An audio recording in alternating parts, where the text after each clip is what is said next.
Assalamualaikum warahmatullahi taala wabarakatuh. Teman-teman penonton channel YouTube Studi TV dimanapun berada, semoga selalu dalam keadaan sehat walafiat.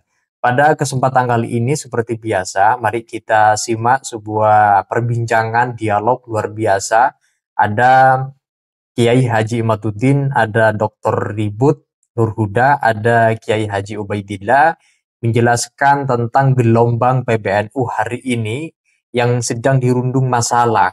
Ada masalah tambang, kemudian ada masalah nasabah alawi, hingga kemudian masalah-masalah krusial yang sedang dihadapi oleh PBNU secara kelembagaan. Dalam pandangan Kiai Haji Imaduddin bahwa keluarnya instruksi PBNU tentang nasabah alawi, kemudian pada poin keempat ada redaksi semacam larangan kepada pengurus NU dan kader NU se-Indonesia untuk tidak ikut terhadap organisasi PWILS. Sebenarnya pada poin 1, 2, dan 3, instruksi tersebut bukan hanya merupakan instruksi himbauan agar tidak ikut kepada PWILS, tetapi sebenarnya surat instruksi tersebut adalah agar orang-orang tidak gampang membawa nama suci Nabi Muhammad SAW untuk diklaim sebagai bagian daripada nasab orang yang mengaku itu. Alias surat itu berisi teguran kepada Ba'alawi supaya tidak gampang mengaku sebagai cucu Nabi kalau dari tindakan nasabnya, keilmuan tidak bisa dipertanggungjawabkan untuk bisa dikatakan bahwa nasabnya bersambung kepada nasab suci Nabi Muhammad SAW. Nah, untuk itu teman-teman mari kita simak penjelasan dari Kiai Haji Imaduddin terkait dengan surat instruksi dari PBNU, termasuk juga PBNU hari ini yang sedang membicarakan tentang masalah tambang nikel yang juga ada kaitannya dengan PBNU karena salah satu oknum PBNU menjadi komisaris daripada tambang nikel di Raja Ampat itu. Nah, untuk itu mari kita simak teman-teman diskusinya dalam video berikut ini. Kita doakan saja Kiobet ya. Terima kasih. Baik, saya ke Kiaiman. Tempo hari ini sebetulnya kita akan podcast dengan Kiaiman yang tempo hari itu tentang instruksi PBNU. Jadi saya masih tergelitik ini karena Kiaiman sebagai salah satu pengurus teras di PWI, yaitu tentang surat instruksi PBNU yang bunyinya saya tertarik dengan poin yang keempat kalau tidak salah. Jadi setiap fungsionaris, pengurus, dan kader Nahdlatul Ulama berkewajiban mencegah perpecahan atau taparuh dan mendamaikan pertentangan, serta melepaskan diri dari keterlibatan dalam pertentangan mengenai nasab, baik dari keikutsertaan dalam silang pendapat yang meninggalkan adab maupun dari keikutsertaan dalam perkumpulan dan atau organisasi yang sengaja dibentuk untuk menjalankan permusuhan terkait masalah nasab, seperti Perjuangan Wali Songo Indonesia Laskar Sabilia, namun organisasi yang berseberangan dengan PWILS. Instruksi ini secara eksplisit menyebut PWILS. Nah, bagaimana tanggapan Kiaiman? Ini surat ini resmi loh, ditandatangani oleh pengurus ketua umum PBNU, kemudian Rois Am, gitu ya, kemudian yang lainnya. Tetapi sebagai catatan ini jangan keras-keras ini, karena ada Rois Am segala ini, gituan ya. Jangan sampai kita kesemprit ini. Baik. Kiaiman dan monggo. Yang salah baca tentang instruksi PBNU itu. Banyak yang salah baca dan salah dalam memahami setiap frasa dan narasi yang terkandung di dalam instruksi 3975 itu. Sebelumnya saya sapa Dr. Ribut Nur Huda, intelektual muda NU, Dr. Kiai Haji Ubaidillah Tamam Munji dari Terah Joko Tingkir, juga Mas Yusuf, Mas dari Terah Prabu Siliwangi. Ini kita harus sering-sering berkata tentang terah kita yang begitu mulia, karena ada orang-orang rendah yang hari ini merasa jadi mulia. Ada kambing-kambing yang merasa jadi macan, sementara banyak macan-macan yang merasa dirinya kucing. Jadi sekarang kita perkenalkan ini dari Trah Joko Tingkir, Kiai Dr. Ubaidillah, ini dari Trah Siliwangi, Bapak Yusuf Mas, ini dari Trah Kiai Ageng Ngerang, Dr. Ribut Nurhuda. Demikian agar masyarakat kita mengetahui bahwa betul para tokoh-tokoh di Indonesia itu dan kebanyakan masyarakatnya merupakan dari orang-orang mulia di masa lalu hingga hari ini. Kemudian terkait dengan judul ngobrol kita pada malam hari ini yang begitu luar biasa, membaca ombak PBNU di tengah polemik nasab dan tambang. Ini sudah masuk isti'arah tasrihiyah ini. Jadi sikap PBNU di dalam masalah tambang sudah jelas. Sikap PBNU di dalam masalah nasab sudah jelas. Dari surat instruksi itu, Kang Mas Yusuf, sudah jelas sebenarnya di mana PBNU berada dalam polemik nasab itu. Coba perhatikan baik-baik poin per poin, jangan hanya Mas Yusuf memperhatikan poin 4 yang ada frase perjuangan Wali Songo Indonesia dan permusuhan.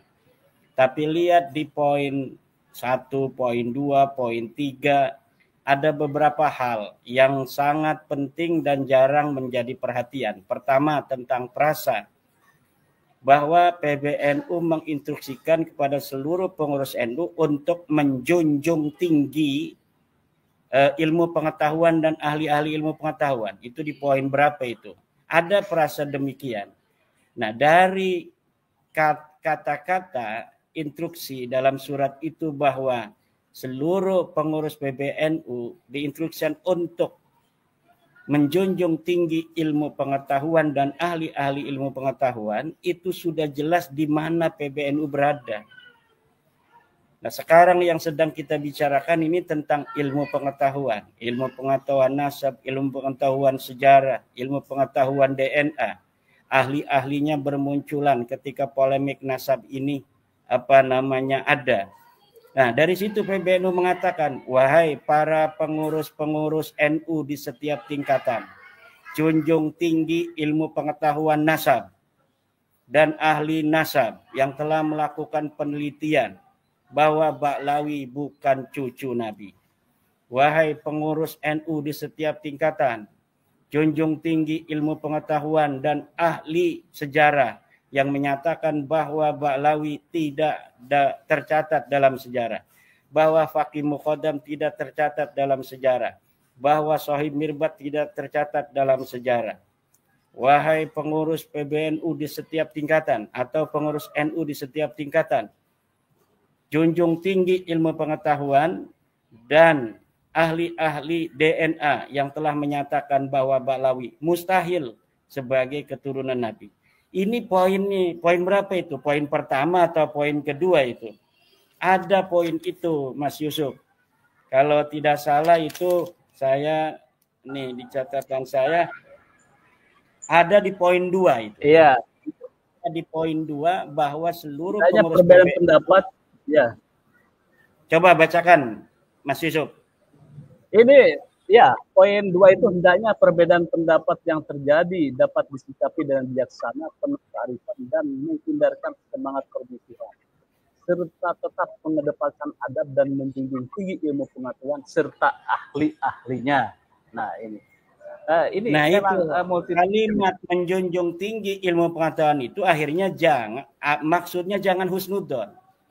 Ini PBNU sudah bergeser dari mauqif awali yaitu husnudzon kepada mauqif ilmi yaitu mauqif ilmu pengetahuan, bahwa junjung tinggi ilmu pengetahuan yang telah dilakukan sebuah penelitian bahwa Ba'lawi bukan cucu Nabi, bahwa secara ilmu nasab dia tidak terbukti, bahwa secara ilmu sejarah dia tidak historis, bahwa secara DNA dia mustahil sebagai turun Nabi. Ini seluruh pengurus NU di setiap tingkatan harus menjunjung tinggi itu dan menjunjung tinggi para ahli-ahlinya. Kemudian yang kedua yang saya catat dari instruksi itu adalah bahwa seluruh fungsionaris atau pengurus NU di setiap tingkatan untuk menjaga harkat martabat manusia, harkat martabat warga di situ tercatatnya. Artinya apa? Artinya PBNU yang telah mengeluarkan surat instruksi ini ditandatangani lengkap oleh Rais Am, Katib, kemudian Ketum dan Sekretaris Umum, telah menginsafi bahwa telah ada penghancuran harkat martabat manusia selama ini. Bahwa satu Habib yang bodoh dikatakan lebih mulia dari 70 kiai yang alim. Ini adalah penghancuran harkat martabat manusia. Maka wahai seluruh pengurus NU di setiap tingkatan, dengarkan instruksi 3975 ini, bahwa sesungguhnya pengurus NU harus menjaga harkat martabat. Maksudnya itu harkat martabat yang paling utama di kalangan NU. Yang pertama adalah para kiai, para ulama. Jangan tolerir ada orang yang mengatakan bahwa satu Habib yang bodoh lebih mulia daripada 70 kiai. Itu poinnya yang harus dibaca oleh Mas Yusuf. Ini jangan bacanya permusuhan, PWI permusuhan aja. Nah, kemudian poin yang ketiga, Mas Yusuf, poin ketiga yang saya catat dari instruksi itu adalah ada frasa begini, entah itu di poin berapa, bahwa seluruh pengurus NU di setiap tingkatan tidak boleh mentolerir adanya upaya menyalahgunakan nama Rasulullah. Nah, menyalahgunakan nama Rasulullah ini sudah jelas. Orang-orang yang selalu menyalahgunakan nama Rasulullah untuk kepentingan pribadinya siapa, dari kelompok mana, ini sudah jelas. Di dalam tubuhku ada darah Rasulullah. Siapa yang mencintai Ba'alwi, maka sama dengan mencintai Rasulullah. Siapa yang membencinya sama dengan membenci Rasulullah. Mereka lah kaum Ba'alwi yang senantiasa selama ini membawa dan menyalahgunakan nama Rasulullah. Jadi instruksi PBNU itu untuk Ba'lawi. Nah, kemudian ini yang Mas Yusuf ini suka ngompor-ngomporin, manas-manasin PWI, bahwa dianggap PWI ini adalah dibentuk untuk permusuhan. Mas Yusuf, di dalam Al-Quran, perasa permusuhan itu adalah perasa positif. Perasa yang telah ditulis Al-Quran. Kata Al-Quran, kata Allah dalam Al-Quran, inna syaitana lakum aduwun fattakhiduhu aduwa. Setan itu bagi kalian adalah musuh, maka jadikan dia musuh. Jadi menjalankan permusuhan dengan setan itu adalah perintah Tuhan. Menjalankan permusuhan dengan setan adalah perintah Tuhan dalam Al-Quran. Saya ulangi sekali, mendengarkan bahwa menjalankan permusuhan dengan setan adalah perintah Tuhan. Kemudian dengan adanya kalimat bahwa PWI, Perjuangan Wali Songo Indonesia Laskar Sabilillah, dibentuk untuk menjalankan permusuhan, yang kalimat itu terdapat dalam instruksi PBNU yang sah, ditandatangani oleh Rais Am, Katib Am, Sekretaris, Ketua Umum dan Sekretaris, ini menunjukkan bahwa PWI LS dilegalisasi oleh PBNU sebagai organisasi yang dibentuk untuk menjalankan permusuhan kepada kaum yang mengaku-ngaku keturunan Nabi, sebenarnya dia bukan keturunan Nabi. Kaum yang mengaku-ngaku sebagai orang Arab, tapi sebenarnya dia bukan orang Arab. Kaum yang senantiasa membawa-bawa nama Rasulullah, padahal dia jauh daripada ajaran Rasulullah. Jadi dibentuk untuk permusuhan semacam itu sesuatu yang positif. Perasa dalam Al-Quran. Fattakhiduhu, ini perintah Tuhan, Mas Yusuf. Ini Mas Yusuf kayak nggak seneng ini, ada perintah Tuhan untuk memusuhi setan. Nih, inna syaitana lakum aduun. Saya ulangi lagi ini. Inna syaitana lakum aduun fattakhiduhu aduwa. Jalankan permusuhan itu dengan setan. Nah, ini seakan-akan PBNU telah memberikan sebuah perintah kepada kita untuk terus menjalankan permusuhan terkait orang-orang yang mengaku sebagai turunan Nabi, padahal dia bukan turunan Nabi. Nah, itu Mas Yusuf dari apa namanya itu tentang instruksi itu. Nah, saya juga tertarik itu untuk mengomentari dari apa yang disampaikan oleh Kiai Ubedillah itu tentang tambang itu, Mas Yusuf. Sebentar, Kiai. Sebentar dulu, sebentar. Ini saya cuma menambahkan ya. Saya mumpung teringat ini biar tidak ini. Ini banyak yang melihat bahwa instruksi ini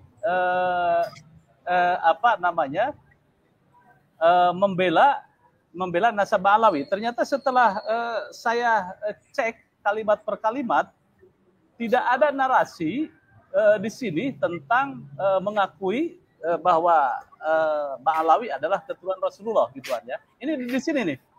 Dari perasa surat instruksi ini sama sekali tidak ada gitu kan. Ini adalah surat instruksi agar seluruh Nahdlatul Ulama atau warga NU untuk menjaga persatuan. Saya cari-cari gitu kan ya. Karena ketika saya berdebat di sebuah grup, WA grup itu, ada yang mengatakan itu benar gitu kan ya. PWNU, kenapa munculnya instruksi ini? Biar warga NU tidak menjadi mukimat gitu kan ya. Tapi setelah saya lihat-lihat, itu tidak ada itu kan ya. Bahwa narasi yang menyebutkan bahwa PBNU fatwanya atau statementnya itu mengakui bahwa Mbak Alawi adalah turunan Rasulullah. Ini menurut saya ini hampir sama lah dengan Kiai Imad gitu kan ya. Banyak yang salah baca tentang instruksi itu. Banyak yang salah baca tentang instruksi itu. Perlu diketahui oleh semua masyarakat bahwa di PBN itu masih banyak orang baik dan mayoritas orang cerdas. Banyak, walaupun ada yang terinfeksi tambang, itu tapi mayoritasnya orang cerdas dan orang baik. Dan cara membuat surat yang indah itu mereka tahu. Dan apabila kemudian surat itu dipahami berbeda, itu salah yang memahaminya. Tetapi surat instruksi PBNU itu apabila kita resapi dengan tenang, isinya memang demikian. Bahwa satu, PBNU menjunjung tinggi ilmu pengetahuan dan ahli-ahli ilmu pengetahuan. PBNU tidak mentolerir adanya upaya orang-orang yang merendahkan harkat martabat manusia. Seperti tentang adanya sebuah qadiyah, prasa, muda'a, bahwa satu Habib yang bodoh itu lebih mulia daripada 70 kiai. Kemudian yang selanjutnya adalah tentang tidak mentolerir upaya-upaya menyalahgunakan nama Rasulullah. Dan terkait permusuhan itu, yaitu perasa Al-Quran. Demikian. Jadi makanya PBNU tidak merasa bahwa dia mendiskreditkan PWI. Karena memang PWI ini dibentuk dalam semangat masyarakat Nusantara, wabil khusus warga NU, untuk memberikan pencerahan terhadap masyarakat bahwa Ba'lawi ini bukan cucu Nabi. Karena dengan pengakuan bahwa mereka cucu Nabi itulah banyak korban-korban di bawah warga NU yang banyak yang kena ekses daripada pengakuan Ba'lawi sebagai cucu Nabi itu. Demikian. Baik, lanjut. Tadi akan menambahkan dari statement Kiai Ubed bagaimana maksudnya? Iya.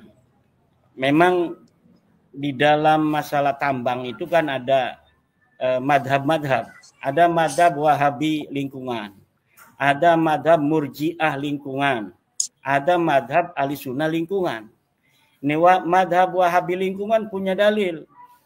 Dalilnya adalah la tufsidu fil ardi ba'da islahiha. Nah, kemudian Murji'ah lingkungan kayak Gus Olil itu Murji'ah lingkungan itu. Nah, Gus Olil sebagai Murji'ah lingkungan dia punya dalil juga. Dalilnya apa? Huwa ansha'akum minal ardi wasta'marakum fiha. Itu dalilnya. Apa murji'ah lingkungan seperti Gus Ulil.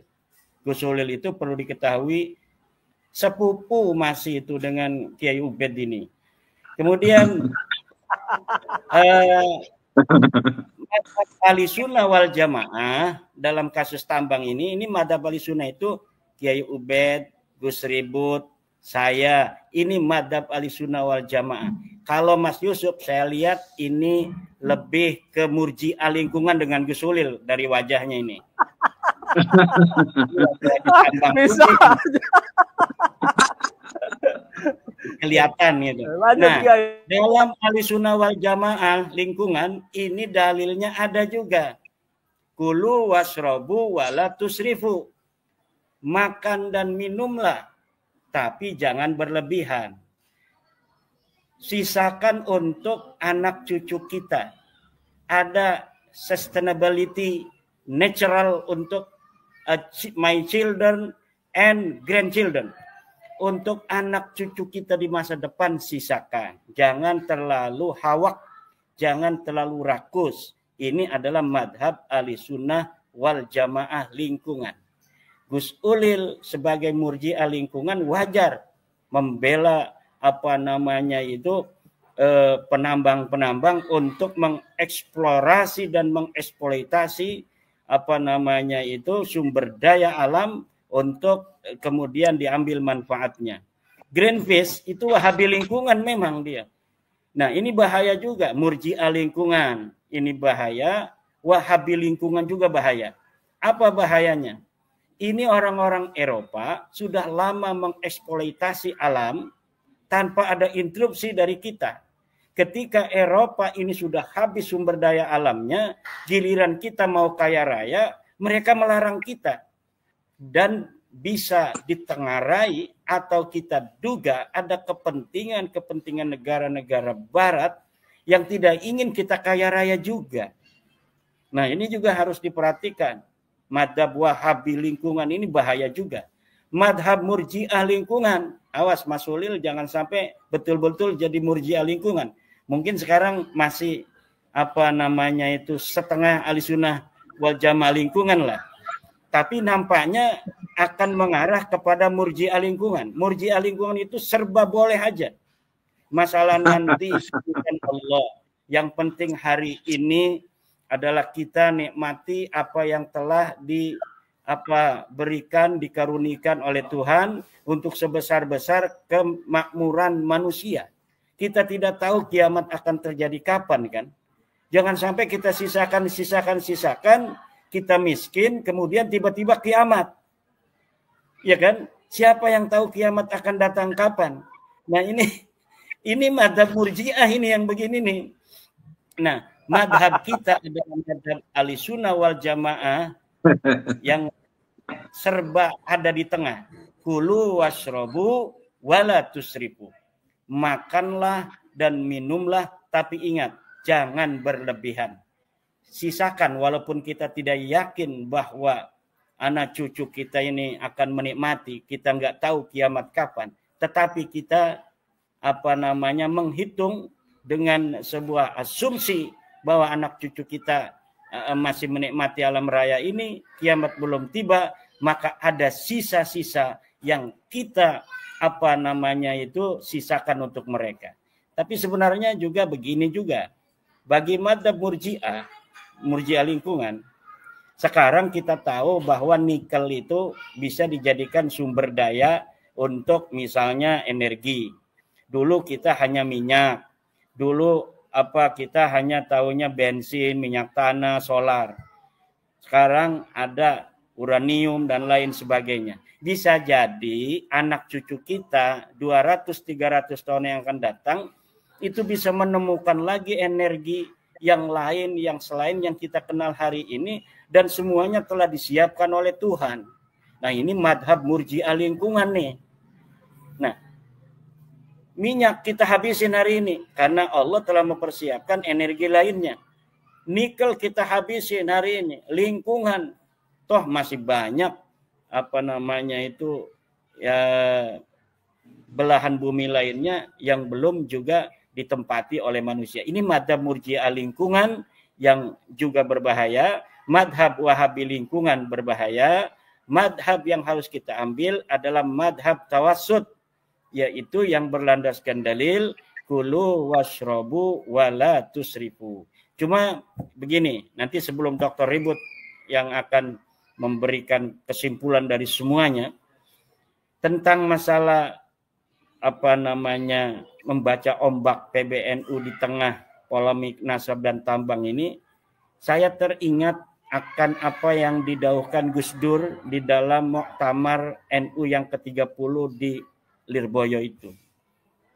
Bahwa Gus Dur pernah ketemu dengan seseorang dari ketua PCNU yang merasa bahagia, ngomong sama Gus Dur, Gus, alhamdulillah PCNU kami dengan Bupati dekat. Gus Dur, kata Gus Dur ini dalam sambutan itu, walaupun dia itu tertawa, tapi hatinya menangis. Sejak kapan pengurus NU ingat Bupati tapi lupa kepada Tuhan? Dan saya kira ini semua terkait dengan dari awal bagaimana untuk melahirkan para pengurus-pengurus yang penuh dengan khidmah dan keikhlasan harus dimulai dari sistem pemilihan pengurus yang juga lebih mengutamakan keikhlasan. Nah, kita sudah menjadi rahasia umum bahwa sistem pemilihan kita dalam NU ini membuka celah masuknya orang-orang yang bukan NU untuk ikut campur, karena sistem pemilihan di Nahdlatul Ulama yang begitu terbuka seperti partai politik. Saya mengusulkan untuk ke depan NU ini harus menggunakan sistem pemilihan pengurus yang menutup celah dengan begitu kuat, agar jangan sampai orang-orang luar bisa masuk mempengaruhi siapa yang bisa menjadi ketua umum PBNU, siapa yang bisa menjadi Rais Am. Bagaimana caranya? Contoh Muhammadiyah. Muhammadiyah di dalam memilih ketua, sekretaris, dan pengurus lainnya menggunakan sistem perwakilan. Menerima sebanyak-banyaknya calon dari bawah, kemudian ditanwir dipilih beberapa orang, kemudian di muktamar dipilih 39 orang, dari 39 orang ini dipilih oleh 2.600 peserta muktamar, sehingga orang lain tidak bisa itu mengasih uang kepada 2.600 orang itu. Kemudian terpilihlah 13 orang, setelah 13 orang ini terpilih menjadi formatur, 13 orang ini kemudian bermusyawarah untuk menjadikan siapa yang menjadi ketua umum, siapa yang menjadi sekretaris, dan lain sebagainya.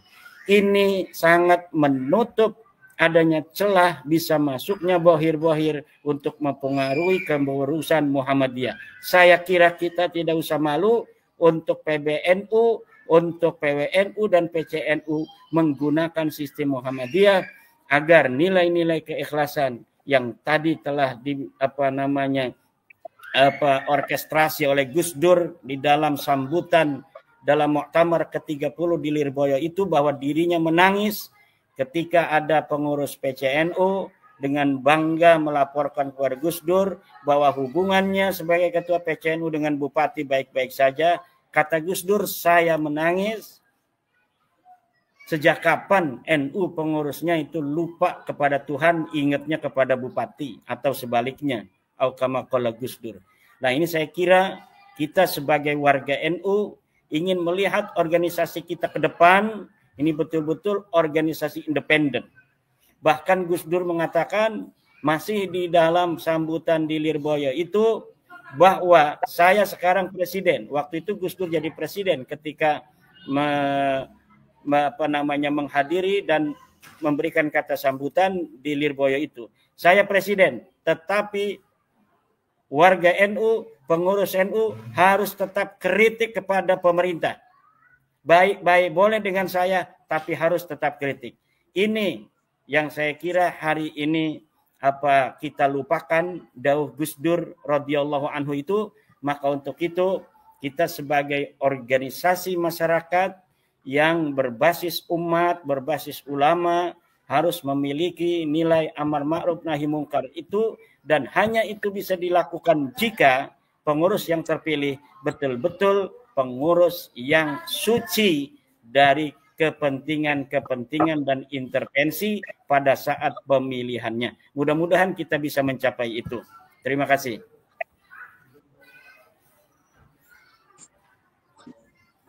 Oke, baik, Kiai